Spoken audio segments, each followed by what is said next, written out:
Mr. Oliver. Hello. Is that what I can call you? Yeah, I like it. Mr. Oliver? Yeah? Do you ever watch Mr. Ben? Mr. Bean? You Not don't know what Ben. Mr. Ben is? No. Okay, so I don't know how... I should probably start by saying welcome to Chats with Sam. Welcome to Chats with Sam. Thank you. This is the first inaugural Yes. episode, a boys-only episode, if I don't say so myself. Don't know if that's the right phrase. And really, Ruby is it? as well. And Ruby. Ruby's the cat. But anyway, we're getting off course already.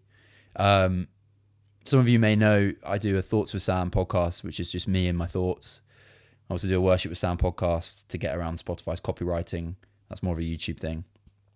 But I wanted to create a podcast where I can sit down and chat to people so people get insight into life and just have witness some good chats, hopefully, because I have some amazing friends and amazing family and people in my life, and I have some brilliant chats with them, and quite honestly I wish they were just recorded for people to witness and enjoy. And really it started from an idea I had with talking to my grandparents, and I feel like there are many families who don't have, we were talking about this earlier, families who don't always have, brilliant relationships, and they don't really talk to each other, and they don't have deep, meaningful conversations. Mine aren't like that at all. Mine are unbelievably amazing, and I'm very blessed to have the family that I have. And I have a lot of really good conversations with my grandparents, and I just think it'd be a real shame for that to get lost in our generation, because I don't think that's really being passed down anymore. And really it became a point where I wanted my grandkids to be able to witness the conversations I have with my grandparents, so that they would see the people firsthand who shaped me into the man that I am now and the man that I'm going to be. So that was sort of the heart behind doing these chats. But Tom, you have been a big part of my life over the last year. Thanks. We'll probably get into how we met and why I even have you in my house right now. Yeah. Why don't you tell the viewers and tell me 5 things about yourself? Ooh. Could be where you're from, could be what you study. Okay. Just if you're in a job interview. Okay. Who is Thomas Oliver? Right. That's quite a lot of things. All right, doesn't have to be 5, but off the top of your head. Okay. So my first thing, my passion Yeah. is what I study at university, which is Okay. filming and photography. And that's what I want to do once I graduate. So post-uni, that's kind of what I want to put all my focus into. So I'm not very good at being on camera. So I'm pretty kind of nervous for talking because I'm always much happier behind the camera and that sort of creative side of things. Yeah. Another big passion of mine is anything to do with the water. So I do swimming, surfing, water polo, triathlon, sailing, anything to the water, I'm in it and I love it. So those are my 2 main passions, and I like to combine those going forward with doing like surf films, swimming, photography, anything in the water, and travelling as well. So that pretty much encompasses everything that and where are you I from? do. I'm from Brighton, so by the sea. Makes I sense. spent like literally every single day in the ocean when I'm back home. So yeah, it's a treat. I'm very blessed to live there. Yeah. And we'll get into, I guess, some of your thoughts and what you want to do later on in life, probably towards the end of this podcast. But I think what might be quite good for everybody to hear is sort of how we met. So Facebook. yeah. So I'll do a bit of a backstory for these guys, and then I want to get your perspective of what it was like. I want to get insight into your mind. So some of you guys might know, like a year ago, I tried to pretty much make it in the fitness industry. I was trying to switch to becoming like an influencer, fitness influencer. And I was working out and I was taking some of my own sort of photos and videos and stuff, but I wanted to go a bit more hardcore and make some content, proper content that I could start like putting on a YouTube channel and all of that.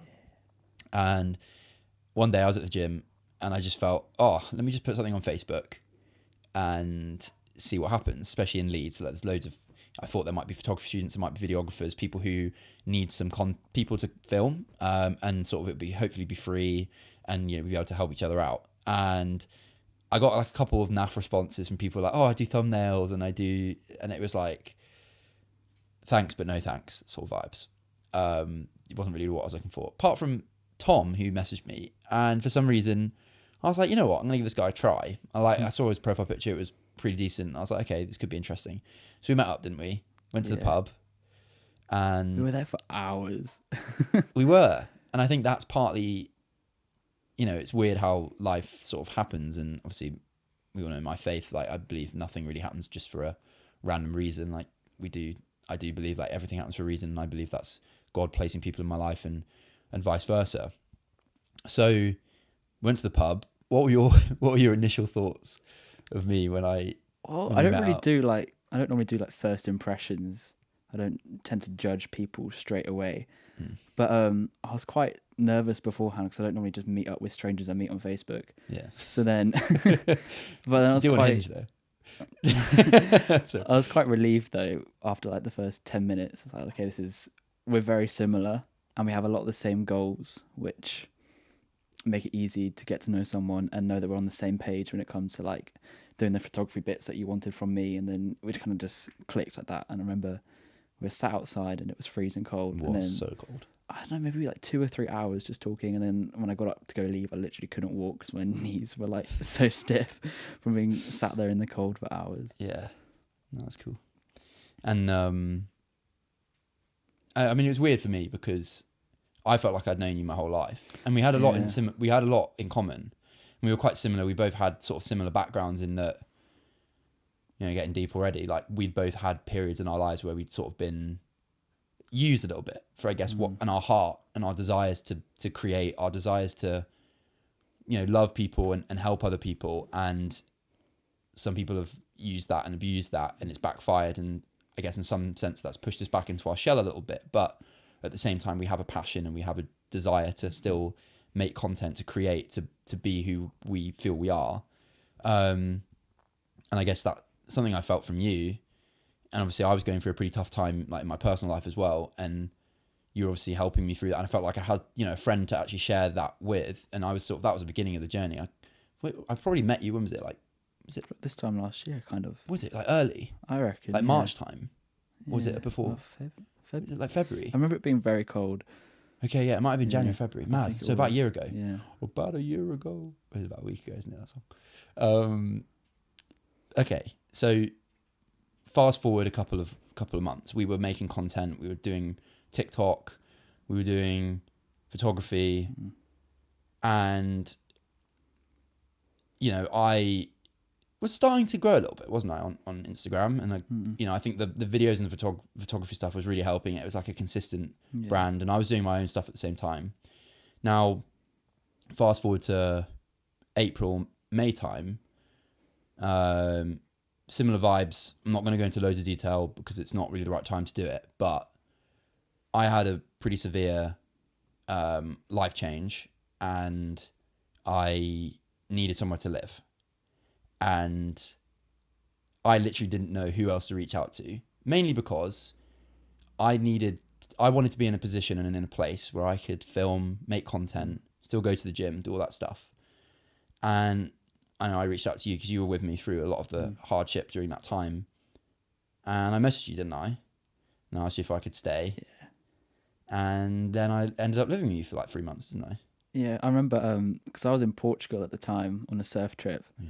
And I was on like a little night out when you messaged me, and it was a night out where all the guys had to dress up as girls, and I saved I saved the. Can we put a photo up of any? I'll probably find it, yeah, because I saved the Snapchat, which I replied to you saying, "Yeah, sure, stay at mine." It's a picture of me like with mascara all around my eyes. Yeah, I saved that. But yeah, I didn't care. I was happy to have you. Yeah, it's nice to mix it up and have someone different in the house. Yeah, so that's a bit of a backstory of how we met. So, I think generally in this podcast, I'd love to just go on a bit of a deep dive about, a lot of things really. I think we have a lot in common, like we said before. We view the world pretty similarly. We both have similar goals and aspirations. We love creating. I'd love to go into a bit of a deep dive on even uni life, experiences, life goals, see where the conversation goes. Having me in the house, I was living on your floor. Here comes the cat, by the way. Here we go. Yeah. Hi. She just wants love. So she's going to be sat with us, I think. She'll do what she wants, but we'll try and ignore her as much as we can. No, you're not speaking on the mic. You're not speaking on the mic, Rubes. Stop it. I'm trying to talk here. All right, we'll just ignore her. So I was sleeping on your floor. We would obviously, like, I was still at, was I at uni? No, I was working. Yeah. So you were still at uni. Yeah. So what was it like having somebody who was at work? Like, was it a bit weird? I know, how old are you, by the way? 23. 23. So Yeah. I'm 23 as well. But you went to uni late, Yeah, I took a few gap years. a few gap years. Yeah. So what did you do on those gap years? First one I travelled for like 4 months, and then COVID hit, so I was just working and trying to survive for like a year and a half. Mm. And then thought, because I couldn't do any of my plans that I had initially planned, like travel wise, and then started looking at courses, and then kind of discovered that I was really passionate about photography and filming, and then thought, yeah, that's what I want to do. So I'm going to start looking at stuff orientated around that. Yeah. And then found Leeds. What made you go to Leeds? The course. Yeah, it was a course, and it was a good, like, reputable uni. I was torn between staying like near the sea and going to not quite as good a university, or going to Leeds. And then, Hey man, you have Scarborough. I know that's only an hour and a half away, which is nice. I didn't go surfing there, but I filmed a music video there. You go surfing there? Yeah. It's just cold. Really Very cold. We've got quite a few American viewers, right? So when you say cold, we're not going to be able to put it in Fahrenheit, but wetsuit vibes, like deep, like thick wetsuit my vibes. wetsuit is like 5mm. Got a little wetsuit hood, gloves, boots, thermal rash vest. Yeah. Everything. Well, I think this is a good segue into like Leeds, because I think I don't know how many people who'd be watching this may be in Leeds. Maybe some of my old Leeds friends might be watching this. Leeds is obviously a really cool city, especially for students. Like 70,000 students in Leeds. There's Like, a lot. there's a lot of unis on there. When you went to uni, what were your key drivers for going to uni? Was it the course? Was it the lifestyle? Like, what? Obviously, you did 2 gap years. Did you always want to do university, or? Well, it's funny because after college, was like, I'm never going to university. I'm so done with education. I just want to start living my life. But then I feel like there's lots of things that you get out of uni which are more than just like a grade on a piece of paper, because I don't necessarily need this degree to do what I want to do. It's more of who you become at the end of it. So the people you meet, the connections you make, living by yourself, and like that independence that you get. And so for me, I wanted to network with lots of different people, which I've done. And then also like get good at my skill, get good at taking pictures, get good at filming things, which I probably wouldn't have been able to do as easily otherwise, because I didn't have a lot of equipment. I can use all the university stuff. So you get so much more out of it than just like your actual degree. It's kind of who you become afterwards, and growing up and leaving home and everything. Do you think that's also, so we both study creative degrees. You're distracted by the cat. Yeah. Okay, well, I'll try and keep this together whilst you were over there. So I studied music, you studied photography, 2 very creative degrees. I think we can probably agree that I think we both got more out of uni because of our courses, but not for the reasons many people go to uni. So, or I guess it depends on the way you view uni, but I think the traditional way of people viewing uni was you go to uni to get a degree, and you need a degree in order to get a good job.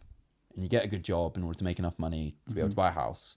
And then once you buy a nice house, you can then continue to buy nice houses, and you invest, and then you get a wife, and then you get kids, and then you retire, and then that's your life. And that was sort of the way things happened back in the day.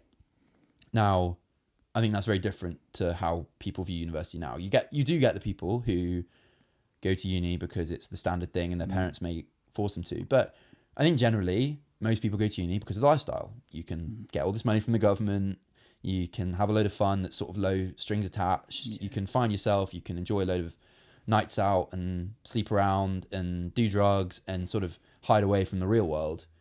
But then 3 years go by and you realize, crap, what have I done? Like, what have I got out at the end of this?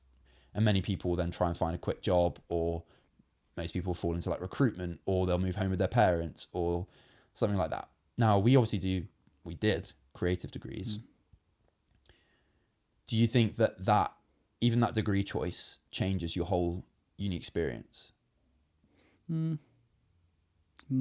don't think so. Okay. But I feel like with uni, it's kind of, you get out of it what you put in. So there's some people in my course who never go to any lectures, never go to any of like the seminars. They don't put in a lot of work, and I don't feel like they have the same experience that I have because I attend everything, join a load of extra like clubs and societies. So I feel like your experience is as much as you put in, regardless of what course you do or what you study. But do you think, for example, do you put loads and loads of time into your course, or do you put loads and loads of time into your craft? I think both. Okay. But then my craft is kind of like my course. Do you think your course takes away from your craft? No, I think it kind of adds to it. So like, for example, we have a load of modules to do each semester, and I might have a photography one, a short film one, and these are all things which I'm passionate about, and you kind of have the freedom to take it whichever way you want to go. So for example, in my photography module, I did it on ocean photography, which is what I want to do anyway. So then I was able to explore that and practice those sorts of skills required through that part of my course. But do you think that part of your course taught you how to take surf photography or ocean photography? Well, I kind of taught myself. So the course wasn't the thing that really... No. So this is a similar framework. It pushed me in the direction, but didn't actually help me achieve what I want to achieve. Okay, so this is hitting on what I wanted to get to. So I think we both have growth mindsets. We both are people who want to do more because we want to grow and develop and try new things and change and learn.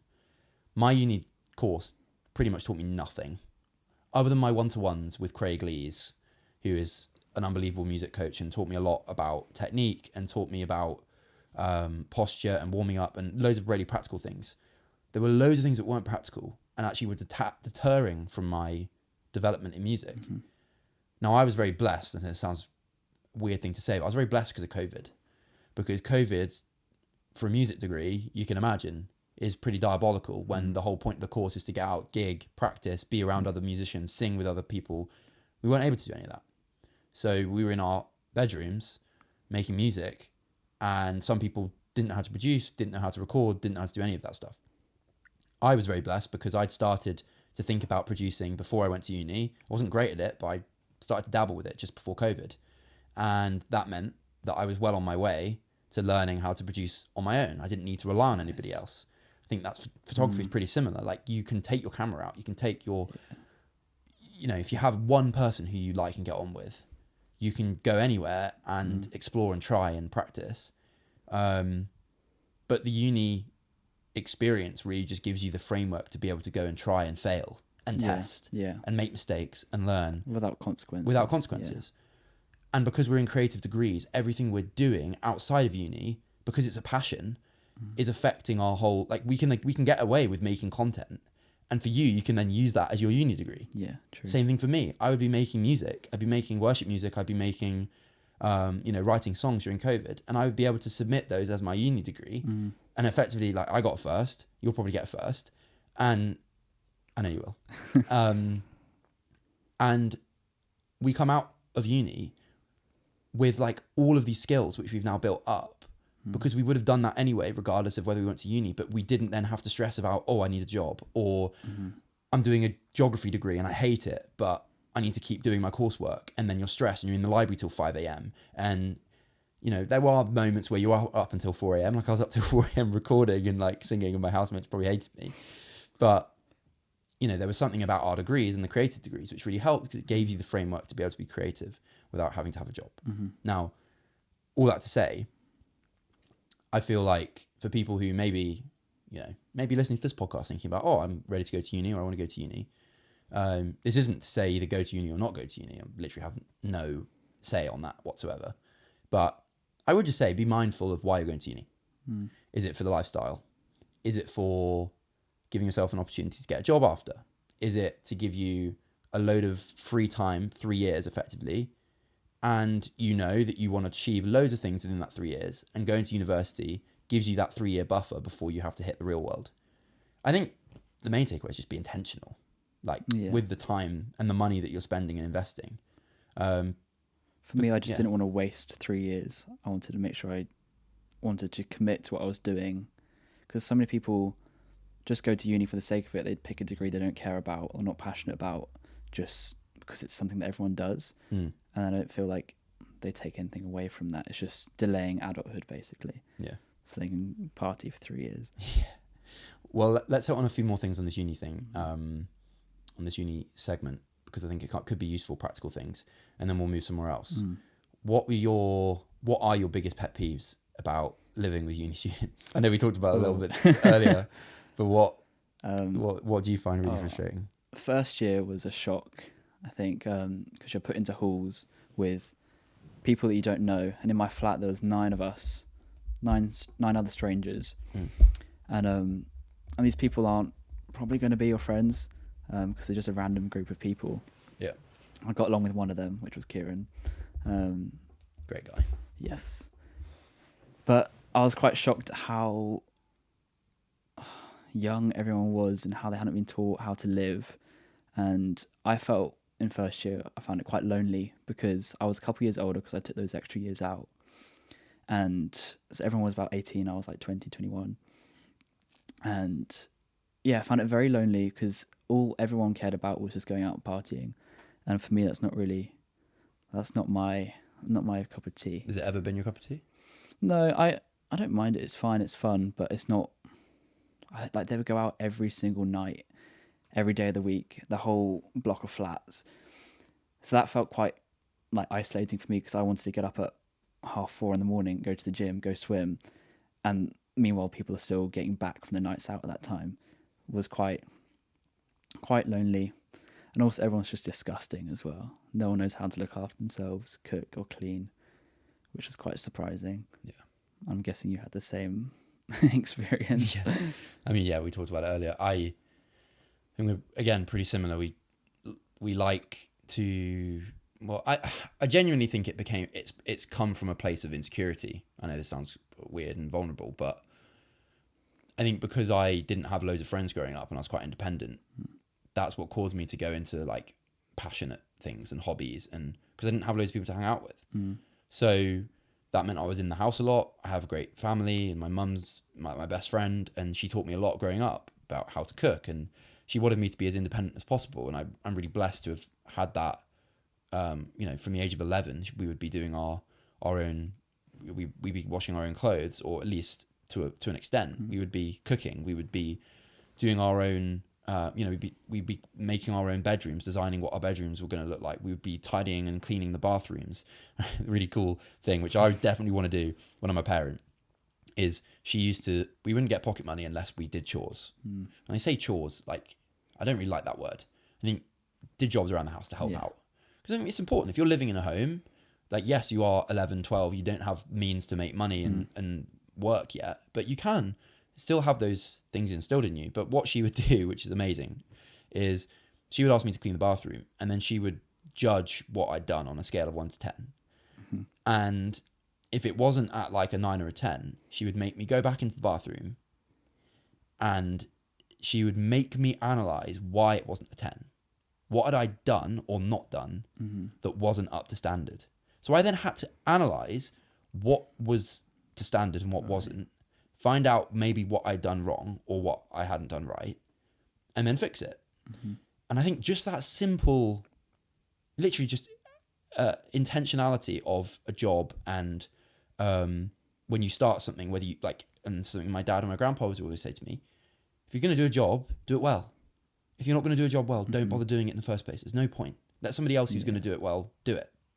And that isn't to say like don't try things and don't, you're not going to be able to do everything perfectly first time. But I think just that intentionality behind trying your best. DYB is a family mantra. Probably come up a lot in this podcast throughout the episodes. The idea of just doing your best in all you can. Is that similar to you? Did you have that sort of?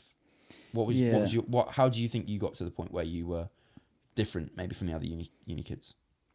Well, so growing up, kind of similar to you, but in different contexts, because my mum is cabin crew for British Airways, so she wasn't at home much, which then meant I had to become quite independent quite quickly.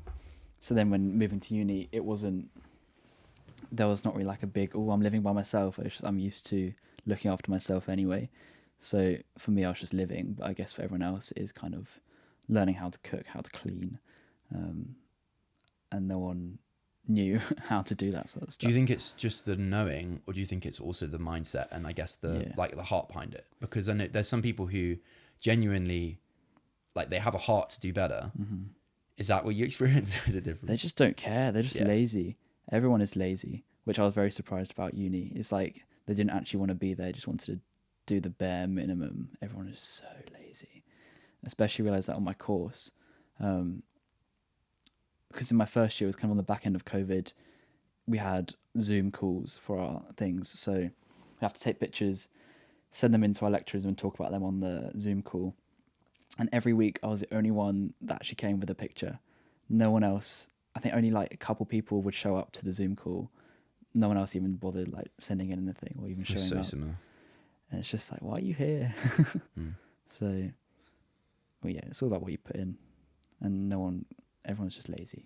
But even that's more about uni, coursework and stuff. But around the house, I think that's something unique about university, isn't it? Like, you're in a 5-bed, 4-bed home with a load of random people who, depending on your social skills, you either find people you live with or you just get put together because you got nowhere else to live. It's just such a unique thing in your life where you have to be good at networking. You have to build relationships. You have to know how to hold yourself well. You need to be independent, but also be able to bed in with other people who are different to you. And there's a lot of learning curves in it, which is why I do think it's a brilliant time. I was very blessed. I live with Christians, as we said earlier. And obviously being a Christian, we just want to love people well. And I know during my time, obviously thinking about, I was dating and I would constantly be thinking about, I'm going to be a husband. Like, I need to practice serving well, So if there were dishes in the kitchen and they were in the sink and they weren't washed properly, and this isn't look at Sam, holier than thou. This is more just me walking through my experience. There was something joyful about just clearing it up, because I'd be telling myself, right, I'm practicing something here. And I don't think if I had that mindset and it was more of just like why are they leaving it again? Like, blah, blah, blah, it wouldn't help me. It would have just made me either resent my housemates or, see the worst in them, which I don't think ever brings joy. It just sort of brings, we say comparison's like sort of the thief of joy, isn't it? Yeah. So we're comparing these guys aren't good or these guys are annoying me or this stuff. Yes, you might be quite right. Like, that might be true, that they don't care, they're lazy. And I'm not trying to preach to you here, but I think generally just for everybody, even for myself, having the positive mindset, trying to see the best in people and trying to help out where you can, and helping out might actually look like leaving it. Loving them might look like leaving it, because then they have to deal with it and they have to see it and they have to realize, oh crap, if I don't clean this stuff, it's just going to pile up and pile up and pile up. And obviously it's very unique, each situation. You've had experiences. I mean, tell them where you've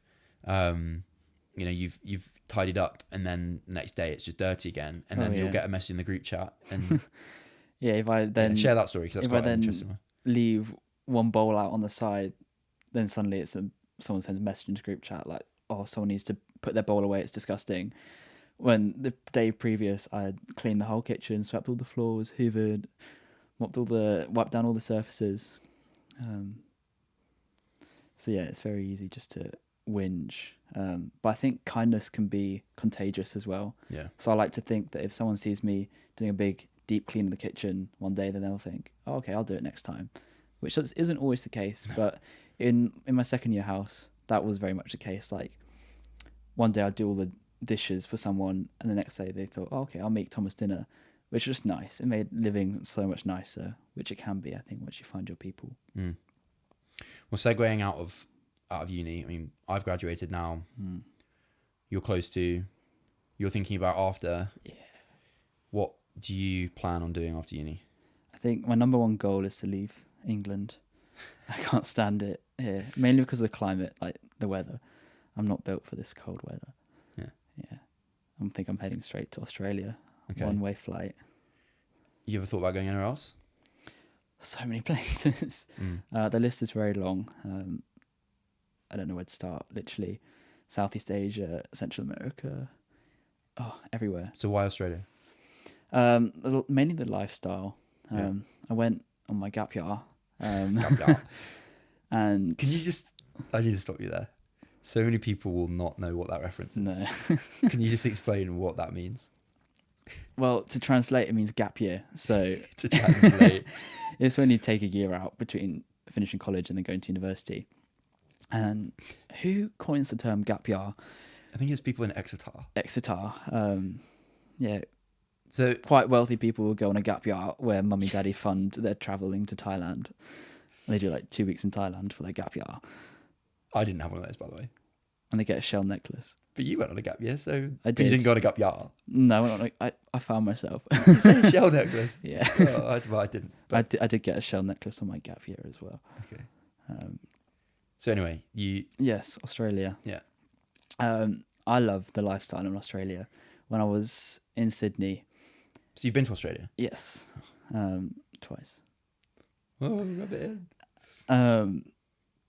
At like 5:30 in the morning, the beach is rammed. Everyone's running, swimming, cycling, going for coffee, surfing, and I love it. It's so me and so cool, and I feel like everyone's happier there.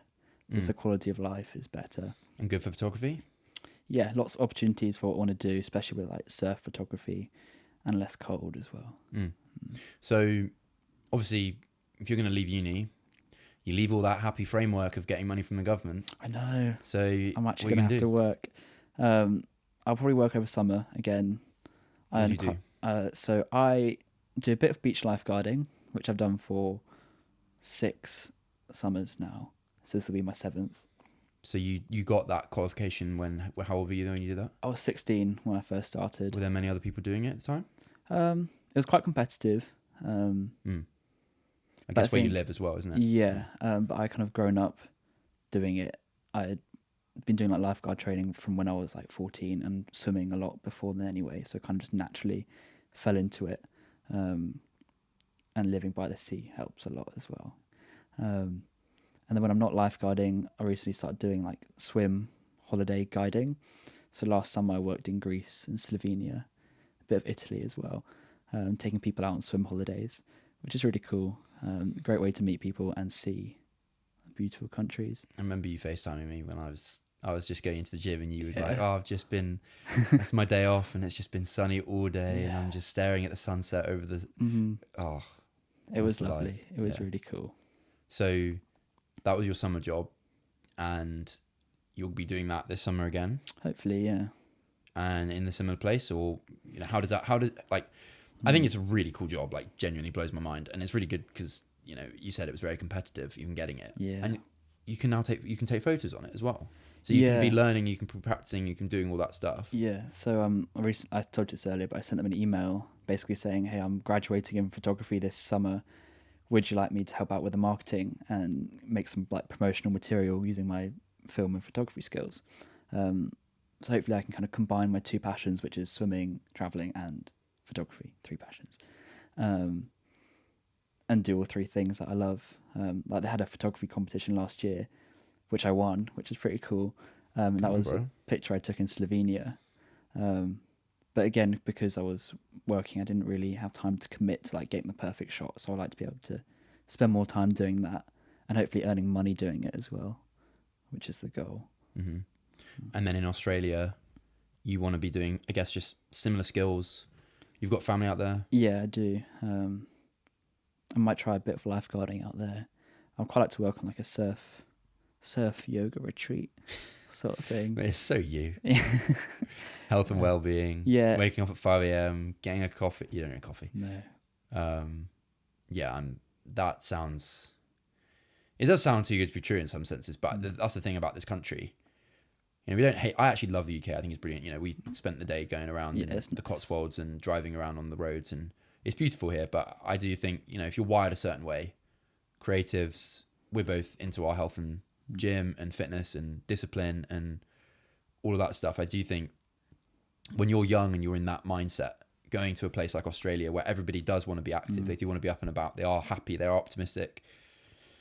I don't know, I've never been, unfortunately. But from what I see online, a guy called James Smith, she was close to me over in Gloucester, moved out there, and he has you might know him, makes a drink called New Tonic with Chris Williamson from Modern Wisdom, and he waxes lyrical about Australia and how it changed his life. So I do think that's for practical application for people who may be finding their life stuck in a bit of a rut, or they don't really know why, but they might be just struggling a bit from their location or where their life's going. I think changing your situation, changing your location, your environment can be so... That's what changed my life 6 months ago. Like, I left Leeds, came home, living with my parents. My whole life has completely changed just because I'm in a different environment. Yeah, I think people can be scared of change sometimes, though, and they get too comfortable. That kind of small town mindset, which I think also kind of scares me. I don't want to die where I was born. I want to branch out as far as possible. Do you think that links to your mum being... I think it does, because she is always travelling. She's travelled like her whole life. That's massively influenced me, I think. Because like we went to Australia when I was 9, and when we first went, I was like, "This is it. I have my mind set. I'm living here one day," and I still have that goal. Yeah, so that's definitely influenced me. Yeah. Segueing on to the health and fitness stuff. What made you get into that? Have you always been sporty? Have you always been active? No. So tell me about that, because I wasn't either. Well, I've always enjoyed it. I was never like particularly good at anything. Oh, come on, bro. But when I was younger, I just loved doing everything. I did every single like after school club, did lots of music. We're so similar. Did sport. I don't know. I just loved trying new things. The only sport I didn't do was football. I hated football. Okay, that's very different. Soccer. Yeah, soccer. And then swimming was like my main sport. I think it was the one that I was best at. But I ended up falling out of love with it because I was only like 10 or 11 and being made to like train every day, and I just hated it. So then I quit, and then that's where I got into surf lifesaving, which like the lifeguard training when I was a bit older, like 13, 14. And then when I started lifeguarding, I got really back into my swimming again. And because you're surrounded by people with like a similar sort of mindset, and then I got reintroduced to like competitive swimming. So yeah, I want to get good again because I got a lot slower. And so I want to improve my overall fitness. And then one of my friends that I lifeguarded with then introduced me to the gym. And I just had no clue about that. I think because I wasn't close to my brother and single mum, you don't have that sort of masculine mindset. So I didn't really know how to get muscles or why I wanted muscles or whatever. And then started going to the gym, hated it for like 2 years, but then just forced myself to keep on going until I eventually kind of fell in love with the process. And now at uni, because there's so many different clubs and societies and sports clubs you can join, I just threw myself at everything. Like I'm going to do everything. And I love it. Yeah. For me, I find it easier to go to gym at 6 a.m. instead of not, I feel like you're the same as well. Yeah, maybe not at 6 a.m, but I struggle when I'm not at the gym. Yeah. I think that's something that's changed over a couple of years, really, as I've realized how going to the gym can be an obsession and can become an idol. I think there's so many brilliant health benefits to going to the gym, and it changed my life going to the gym. I think the social aspects, the discipline, seeing growth, development, change, how it affects your life because you have to fuel your body properly, you have to sleep. I wanted to get the most out of it. I wasn't going to go to the gym if I wasn't going to get anything out of it. What's the point? And I think it's something that you can take anywhere. You can be, it's that dopamine as well from lifting weights, and you also know you're investing in your body long term because you're going to be strong and hopefully you're going to be able to be, you're going to have longevity in your life because your bones are going to be stronger and your muscles are obviously going to last longer. Obviously you end up drinking more water, you end up, eating healthier. I think there are so many benefits, but I think especially at uni, it is really easy to just, at least for me, I found it becoming sort of the reason I even went to uni, because I just have loads of time to go to the gym. And I don't think that's a bad thing, but I mean, on your point, like, I do think going to the gym and having that as like a daily routine and a daily rhythm can be really useful for people. And I know when I started, similar to yourself, not swimming, but football.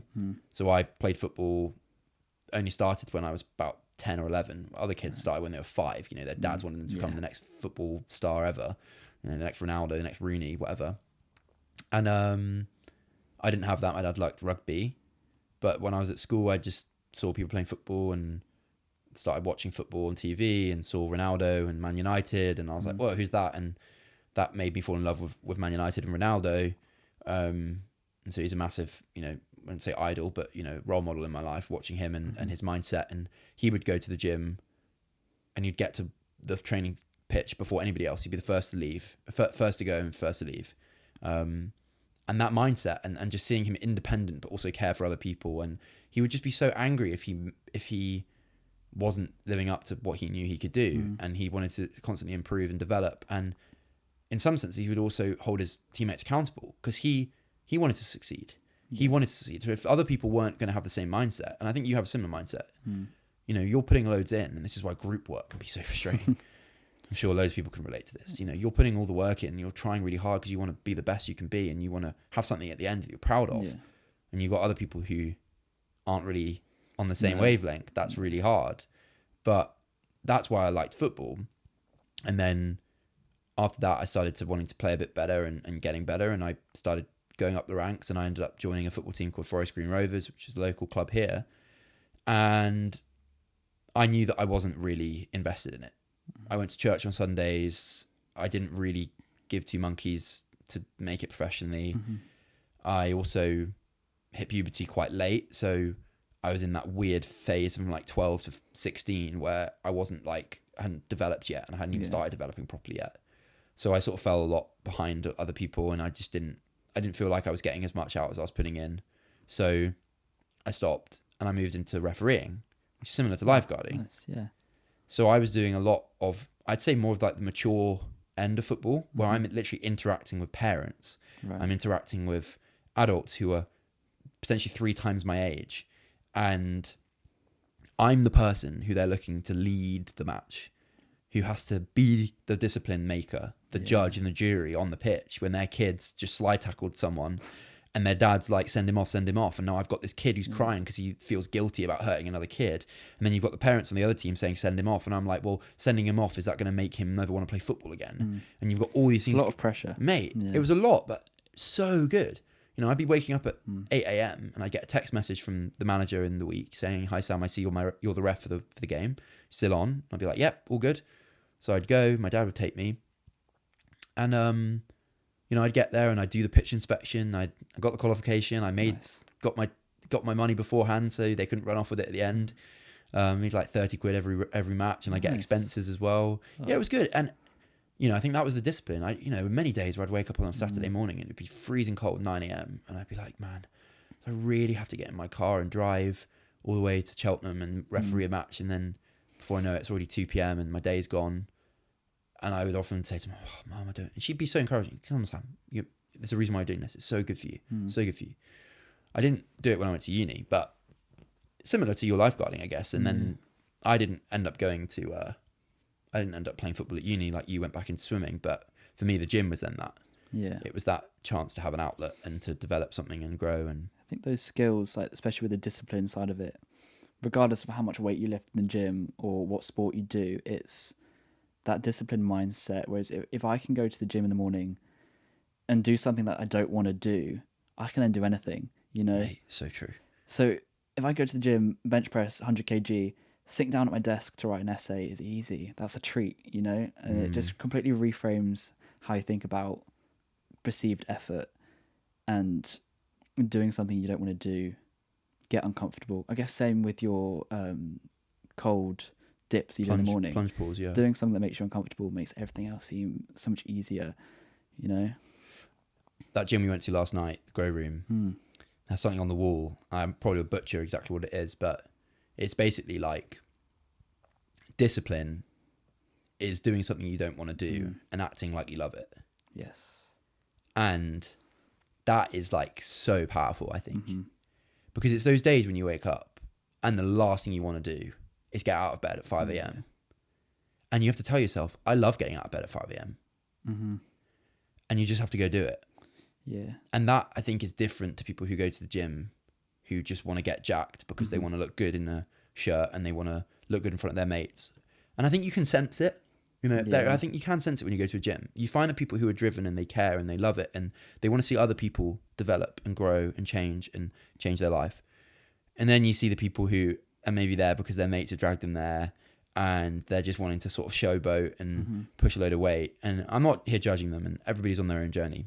And I probably went through phases like that when I was a bit arrogant and liked the way that I looked, and I was only going because it was the dopamine, that I'd get from it. But I do think, it's the beginning of the year, people who don't go to the gym, who have never stepped foot in a gym, find someone who has. And I guess the best advice I can give, go on YouTube and find a channel of someone that you like.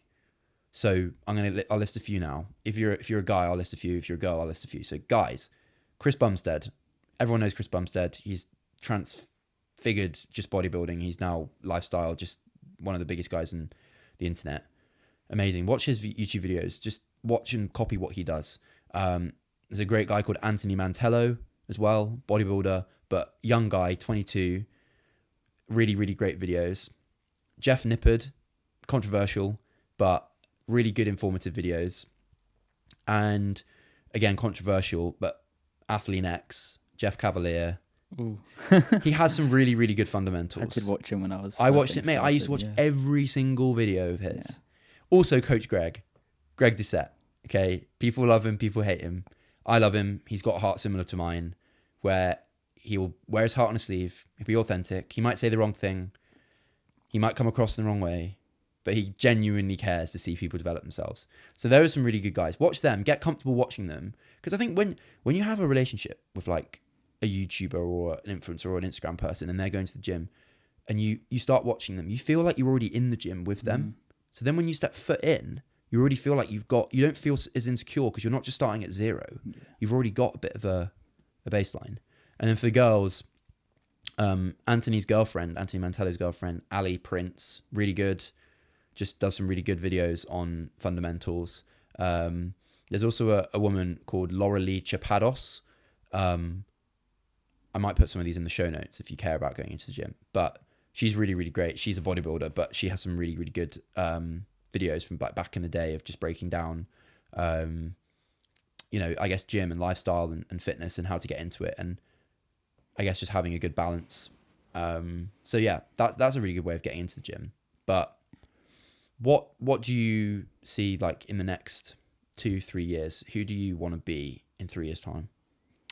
Ooh. Like what bits of yourself do you want to keep? Maybe what bits you want to work on? And we'll sort of wrap it up on this point. I guess something which I like is my discipline. And I feel like I've kind of always had a good work ethic, because I'm not someone that's been like naturally gifted at anything. That I always, even throughout all the school, I haven't had like that one thing that I'm really good at. Some kids are good at maths or English.